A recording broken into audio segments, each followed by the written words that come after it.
BUMN ini akhirnya mengakui jika kereta cepat menjadi beban bagi mereka. Kehadiran kereta cepat Jakarta-Bandung memang menjadi sebuah proyek kebanggaan Indonesia ya. Sebab di antara negara Asia Tenggara lainnya ya, baru Indonesia nih yang memiliki kereta cepat.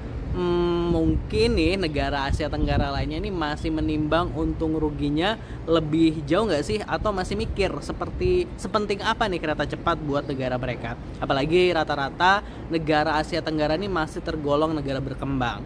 Sebab untuk membangun dan menyediakan biaya operasional kereta cepat itu tentu nggak mudah dan murah gitu kan ya. Nah, belum lama ini PT Wika selaku BUMN yang membangun kereta cepat mengaku jika proyek ini membuat beban BUMN tersebut loh, seperti yang diberitakan oleh inews.id. Direktur Utama PT Wijaya Karya Persero Tbk atau Wika, Agung Budi Waskito mengakui beban bunga utang proyek kereta cepat WUS sangat tinggi dan membebani kinerja keuangan perseroan. Akibatnya perusahaan mencatatkan kerugian 56 triliun pada tahun buku 2023. Sebagai informasi, emiten konstruksi plat merah ini menanggung kerugian sepanjang tahun lalu sebesar 7,12 triliun atau naik 11,86% dari rugi 2022 yakni 59,59 miliar. Agung mengaku tingginya penyertaan untuk proyek kereta cepat ini membuat perseroan semakin rajin untuk menerbitkan obligasi demi mendapatkan pinjaman. Saat ini total beban bunga yang ditanggung perseroan lewat penerbitan obligasi ini tembus sampai 11 triliun rupiah. Wah, lumayan juga ya. Nah, itu tadi kerugian saat masih dalam pembangunan. Nah, saat ini kereta cepat ini sudah beroperasi. Belum ada laporannya nih apakah sejak dioperasikan mulai Oktober 2023 kemarin ini sudah menutupi biaya operasional harian. Tapi namanya juga masih baru, ngitung untung rugi ya nggak bisa diukur dalam waktu 1 tahun ya, pasti harus jangka yang panjang ya.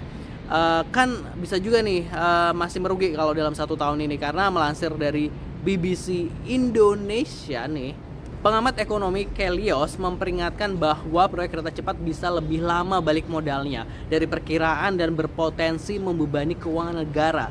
Dengan tarif sekitar 250 sampai 300 ribu dengan target penumpang 30 ribu per hari, 30 ribu orang per hari, diperkirakan bakal balik modalnya ini 40 tahunan lagi loh, sekitar segitu. Wow.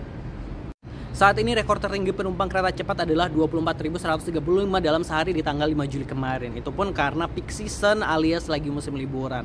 Katanya sih pihak kereta cepat mau cari untung dari hal lain seperti name right atau emiten-emiten atau tenan-tenan lain misalnya. Nah, proyek kereta cepat ini menelan biaya hingga 108 triliun, membengkak sekitar 18 triliun dari target pembiayaan awal. Proyek ini juga sempat mendapatkan penolakan dari Menteri Perhubungan yang saat itu dijabat oleh Ignatius Jonan. Nah, Ignatius Jonan ketika menjadi Menteri Perhubungan ini pernah meminta agar tidak ada pembangunan kereta cepat di Pulau Jawa. Nah, dia mendorong pembangunan fasilitas kereta api ke Sumatera, Kalimantan, Sulawesi, dan Papua. Dan dalam 5 tahun ke depan waktu itu ya. Nah, kalau nggak salah nih saat ini pemerintah ini masih membagi keuntungan dengan Tiongkok setelah 80 tahun baru bisa menjadi milik Indonesia seutuhnya. Gue nggak tahu nih konsorsium perjanjiannya seperti apa, tapi update-nya sih kurang lebih seperti itu waktu kita research ya.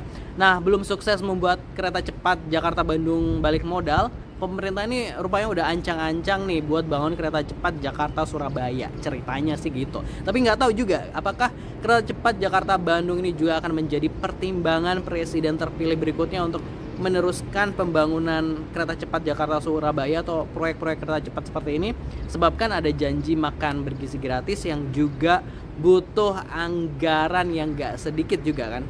Gimana kalau menurut Positive People? Jangan lupa komen dan subscribe Aksen. Terima kasih. Wassalamualaikum.